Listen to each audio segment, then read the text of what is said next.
মহিলাই মোক ভোট দিয়ক মই ভাল পাম, ছোৱালীয়ে মোক ভোট দিয়ক ভাল পাম, নিবনুৱা যুৱকে ভোট দিয়ক, কাৰণ তেওঁলোকৰ কাৰণে মই জাতি ধৰ্ম বৰ্ণ নিৰ্বিশেষে কাম কৰো। ক'ব এওঁ CA কাৰণে কৰিছে এইবিলাক।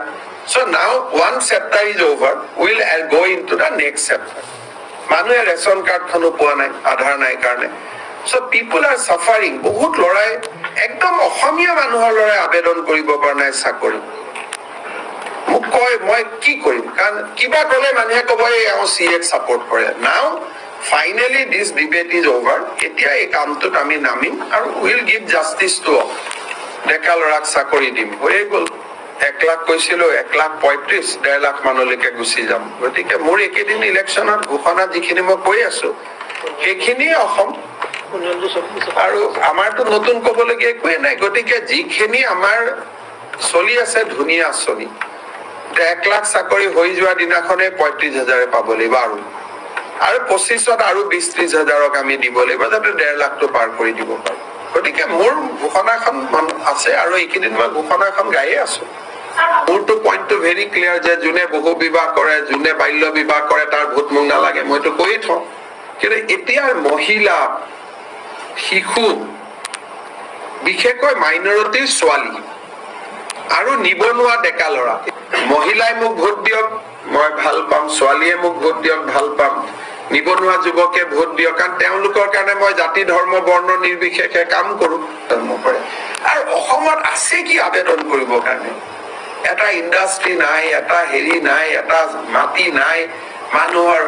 কি আমি কৰিছো কি? আজিৰ পৰা 10 বছৰ পিছত আবেদন কৰিব যদি ইলেক্ট্ৰনিক চিটি হৈ যায় অসমত ছেমি কণ্ডাক্টৰ হাব হৈ যায়, তেতিয়া কৰিব। আজিনো ইয়াত আছে কি কৰিবৰ কাৰণে? আমি নিজে নিজক ওপৰত থৈ দিছো যে অসমতে আহিছো। এতিয়া কৈছে চাহ বাগিচাত আহি সোমাব। বাগিচাৰ লেবাৰ মানুহে বাগিচাৰ দৰমহা ইমান কম যে they are migrating to Karnataka.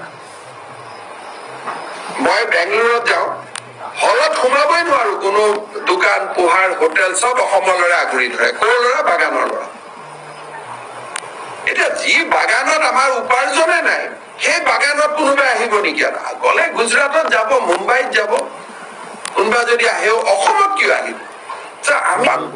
I think all these issues we have to resolve it. Now it is a better time. Earlier we were more, if you kiba eta kole kobo eon CA kane korise ebilak. So now one chapter is over, we'll go into the next chapter. Finally this debate is over. Etia ei kamtut ami namim aru we'll give justice to all.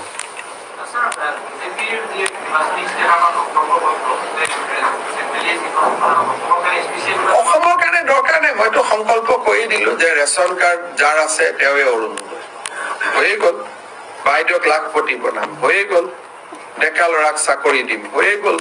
1 lakh কৈছিলো, 1,35,000, 1.5 লাখ মানলৈকে গুচি যাম। গতিকে মোৰ একেদিন ইলেকশ্যনত ঘোষণা যিখিনি মই কৈ আছো সেইখিনি অসম আৰু আমাৰতো নতুন ক'বলগীয়া একোৱে নাই। গতিকে যিখিনি আমাৰ চলি আছে ধুনীয়া আঁচনি, 1 লাখ চাকৰি হৈ যোৱা দিনাখনে 35,000 পাব লাগিব আৰু 25ত আৰু 20-30 হাজাৰক আমি দিব লাগিব, যাতে 1.5 লাখটো পাৰ কৰি দিব পাৰো। গতিকে মোৰ ঘোষণাখন আছে আৰু এইকেইদিন মই ঘোষণাখন গায়ে আছো।